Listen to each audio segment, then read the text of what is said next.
Video number 8 है, जिसमें हम टेस्ट करेंगे कि हम थर्मोस्टेट जो है उनको किस तरह चेक कर सकते हैं, टेस्ट कर सकते हैं कि वो सही है या खराब। तो हमारे पास यहाँ काफ़ी सारे थर्मोस्टेट हैं।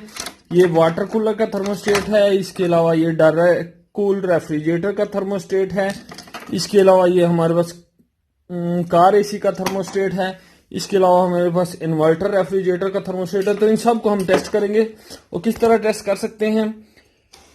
सबसे पहले आपने इन सारे थर्मोस्टेट को नंबर 1 पे रखना है, नंबर 1 पे रखना है। नंबर 1 पे अगर तो आप कि ये कहीं लगा होगा रेफ्रिजरेटर की वाटर कूलर कहीं भी, वहां इस तरह के आपको नंबर्स नजर आ जाएंगे, तो आप नंबर 1 पे रख सकते हैं।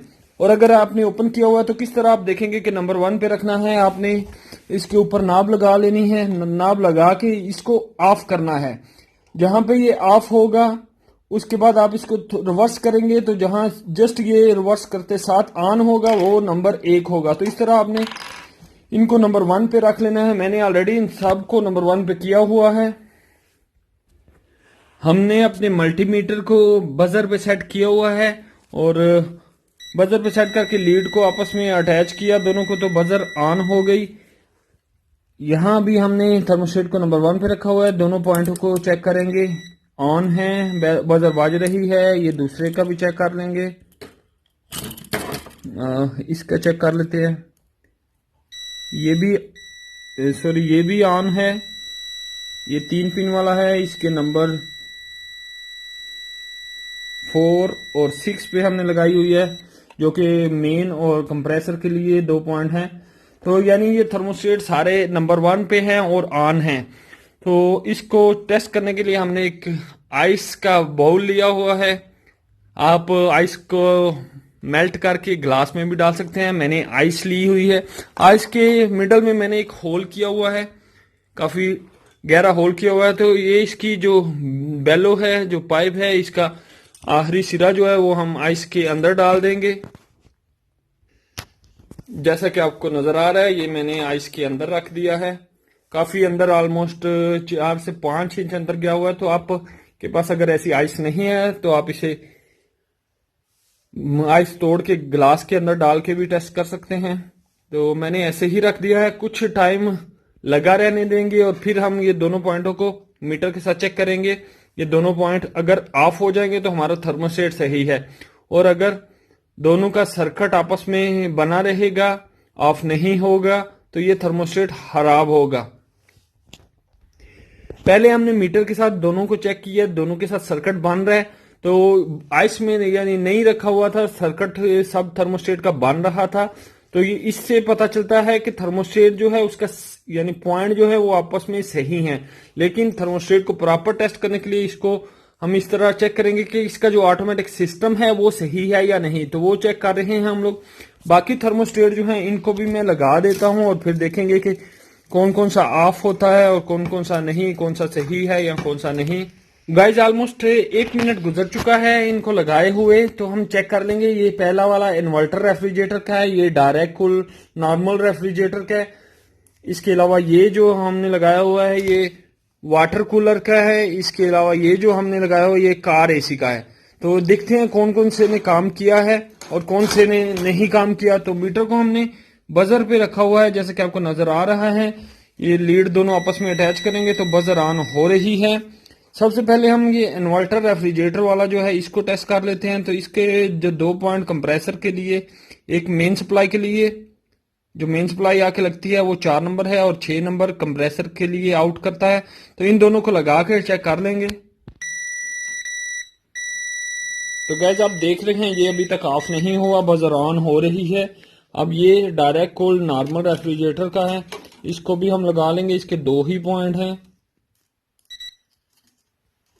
ये भी अभी ऑफ नहीं हुआ। इसके बाद हम ये वाटर कूलर का है, तो वाटर कूलर को चेक कर लेते हैं, वाटर कूलर के थर्मोस्टेट को। तो आप देख सकते हैं ये ऑफ हो चुका है, कोई बजर नहीं बज रही, क्योंकि वाटर कूलर की जो कैपेसिटी है कूलिंग की, वाटर कूलर जो है वो प्लस 5 पे ट्रिप हो जाता है, तो +1.5 बहुत जल्दी आ जाता है क्योंकि हमने इसकी बैलो आइस पे रखी हुई है, तो इसलिए ये ट्रिप हो गया हुआ है। इसके अलावा ये हमारे पास कार एसी का है, तो कार एसी का जो है वो एयर कंट्रोल करता है, ऑलमोस्ट एयर 16 तक लेके जाता है, तो इसका तो बहुत ही जल्दी आ जाना चाहिए। चेक करके आपको दिखाता हूँ, ये आप देख रहे हैं ये भी ऑफ हो चुका है, यानी सबसे पहले ये ऑफ हुआ है उसके जो कार एसी का है, क्योंकि इसका +16 कट पॉइंट है, जो ये दोनों पॉइंट के अंदर जो कनेक्शन है वो +16 पे कट हो जाता है, इसलिए ये बहुत जल्दी आ गया है। इसके बाद ये जो है +1.5 पे है, ये भी कट ऑफ हो चुका है। अब ये direct cool refrigerator inverter refrigerator के बाकी हैं, तो इनको थोड़ा और भी टाइम देंगे और फिर देखेंगे।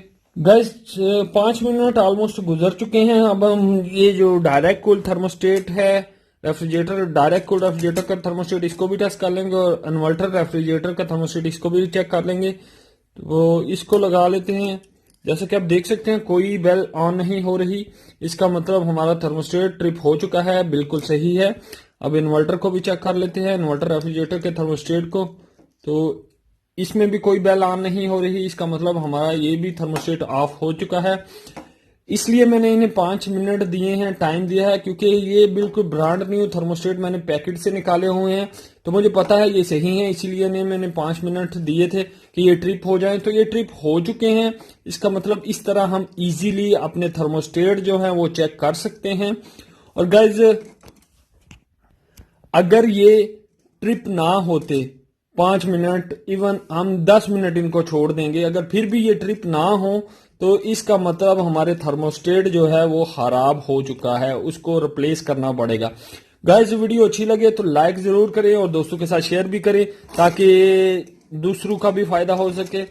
और गाइस वीडियो को लाइक जरूर कर दिया करें। थैंक यू गाइस, अल्लाह हाफिज। अस्सलाम वालेकुम गाइस, मैं हूं रिजवान और आप देख रहे हैं मेरा YouTube channel journal electronics HVAC। Guys आज हम देखेंगे कि थर्मोस्टेट को हम किस तरह टेस्ट कर सकते हैं, किस तरह चेक कर सकते हैं कि हमारा थर्मोस्टेट जो है सही है या नहीं सही। उससे पहले गाइज जो हमारे साथ नए हैं उनसे रिक्वेस्ट है कि चैनल को सब्सक्राइब कर लें और बेल आइकन को प्रेस करके ऑल जरूर प्रेस कर लें ताकि हर आने वाली वीडियो का नोटिफिकेशन आप लोग को मिल सके। गाइज वीडियो की एक सीरीज हमने शुरू की हुई है, ये